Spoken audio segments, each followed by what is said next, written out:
जय हो मेरे नीम करोली बाबा महाराज। आपके श्री चरणों में मेरा प्रणाम। श्री माँ के चरणों में मेरा प्रणाम। आप सबको मेरा प्रणाम। बाबा जी की चमत्कारी लीलाएं, उनके बारे में बात कर रहे हैं। तो चलिए इसी चर्चा को आगे बढ़ाते हैं। ये बात है जब ना सेकंड वर्ल्ड वॉर हो रहा था। द्वितीय महायुद्ध की बात है कि उत्तर प्रदेश सरकार ने एक विशेष ना आदेश जारी किया कि जो भी डॉक्टर्स हैं उनको मतलब आवश्यक कार्य जैसे बोलते हैं ना, जब भी देश को कोई आपत्ति आती है या प्रदेश को कोई आपत्ति आती है तो उसमें एक लागू कर दिया जाता है कि हर सिटीजन का ये काम है, ये करना ही है, आप उसको मना नहीं कर सकते। तो डॉक्टर एम.यू. खान को ये बोला कि तुम्हें ये जो सेकंड वर्ल्ड वॉर चल रहा है इसके लिए तुम्हें जाना ही पड़ेगा। तो ये खान साहब जाना नहीं चाहते थे और इस मतलब पर इसका कोई उपचार ना देख के वो बड़े चिंतित थे। तो उनको किसी ने बोला कि तुम ऐसा है, तुम अगर चिंतित हो तो नीम करोली बाबा जी के चरणों में जाओ, वो शायद आपके लिए कुछ इस समस्या का इंतज़ाम कर देंगे, इस प्रॉब्लम को सॉल्व कर देंगे। अच्छा, सबके मन जानने वाले नीम करोली बाबा तो उस समय लखनऊ में प्रकट ही हो गए। अच्छा, क्योंकि वैसे तो बाबा जी को ढूंढना उस समय बड़ा असंभव था, पर बाबा जी लखनऊ में प्रकट हो गए। और जब डॉक्टर साहब उनके पास गए तो उन्होंने अपनी चिंता उनके आगे जाहिर की। तो वो बाबा जी ने कहा, चिंता मत कर, चल हनुमान जी को लड्डू चढ़ा दे, सब ठीक हो जाएगा। तो उन्होंने अमीनाबाद के हनुमान मंदिर में ये सब कुछ करवाया। और कुछ ही दिनों के बाद सरकार का एक नया आदेश आया कि इस अनिवार्यता को हटा दिया जाएगा।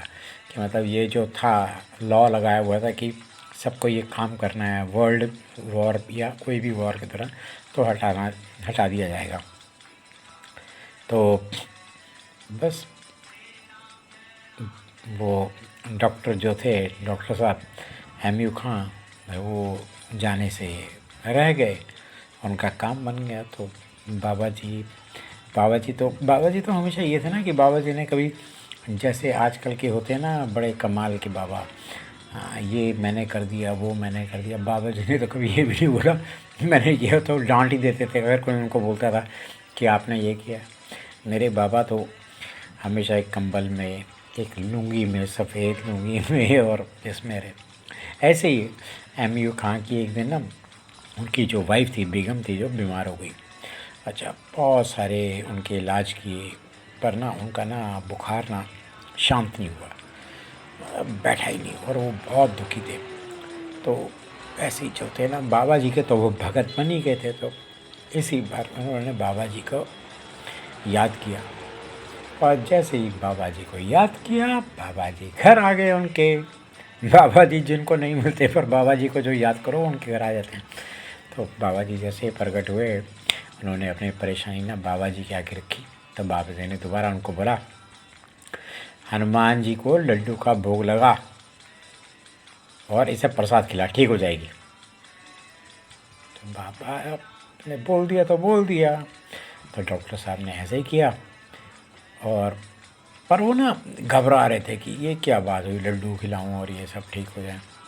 पर खैर, अपनी जैसे ही उनकी पत्नी ने लड्डू खाए उनके कहने पे, तो बाबा जी ने ना उनसे कहने लगे कि नहीं, हाँ, जब उनकी पत्नी ना लड्डू खा रही थी तो उन्होंने उनसे कहा कि बाबा जी ने तुम्हारे लिए जहर भेजा है, पता नहीं अब क्या होगा। पत्नी में विश्वास था, पत्नी तो बाबा जी की उनसे भी ज़्यादा भगत थी, और जैसे जैसे लड्डू खा रही थी उसकी रुचि बढ़ती आ रही थी। और उसने 2-4 लड्डू खाए थे कि उन्हें बहुत गहरी नींद आ गई, और इस नींद से धीरे धीरे उनका बुखार उठ गया, जो कोई उस समय डॉक्टर ठीक नहीं करता है। और जब वो उठी तो बिल्कुल स्वस्थ थी। तो ये है मेरे बाबा जी, ये है मेरे बाबा जी। जय हो मेरे नीम करोली बाबा महाराज। आप तो किसी को भी ठीक कर सकते हो, आप किसी को भी ठीक सकते हो। हम सबका उद्धार करना। जय हो नीम करोली बाबा महाराज। आपके श्री चरणों में मेरा प्रणाम, श्री माँ के चरणों में मेरा प्रणाम। आप सबको मेरा प्रणाम।